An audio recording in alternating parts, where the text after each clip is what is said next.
ప్రధానంగా 10వ తారీఖు రోజున కేంద్ర ప్రభుత్వం ధరలను నియంత్రించడంలో పూర్తిగా వైఫల్యమైనందువల్ల రాష్ట్ర వ్యాప్తంగా కూడా అన్ని కలెక్టర్ల ఆఫీసుల ముందులో ఈ అధిక ధరలను నియంత్రించాలనేటువంటి లక్ష్యంతో కమ్యూనిస్ట్ పార్టీ ఈ ధర్నా కార్యక్రమాలు చేపట్టడం జరుగుతూ ఉన్నది. అందులో భాగంగానే ఆసిఫాబాద్ జిల్లాకు సంబంధించినటువంటి అన్ని వర్గాల ప్రజలు ఈ ధర్నా కార్యక్రమాన్ని విజయవంతం చేయాలని చెప్పి సందర్భంగా విజ్ఞప్తి చేస్తూ ఉన్నాం.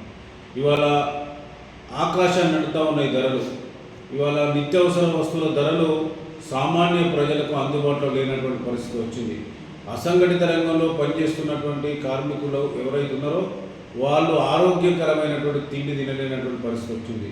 ఇవాళ అసంఘటిత రంగానికి సంబంధించి కూలీలుగా అడ్డకూలీలుగా పనిచేస్తున్నటువంటి వాళ్ళు ఒక్కరోజు ఆరోగ్యకరమైనటువంటి భోజనం చేయలేనటువంటి దుస్థితి ఏర్పడ్డది. ఇవాళ టమాటాలు కానీ, మంచి నూనె కానీ, మిర్చి కానీ ఆకాశాన్ని అంటేటువంటి ధరలు ఉన్నందువల్ల ఇవాళ మూడోసారి అధికారంలోకి వచ్చినటువంటి కేంద్ర ప్రభుత్వం ఈ ధరలను నియంత్రించడంలో పూర్తిగా వైఫల్యం చెందినందువల్లనే ఇవాళ భారత కమ్యూనిస్ట్ పార్టీ మొత్తం తెలంగాణ దేశవ్యాప్తంగా కూడా ఈ అధిక ధరలను నియంత్రించాలనేటువంటి దాంట్లో భాగంగానే ఈ ఆందోళన కార్యక్రమం తీసుకోవడం జరుగుతుంది.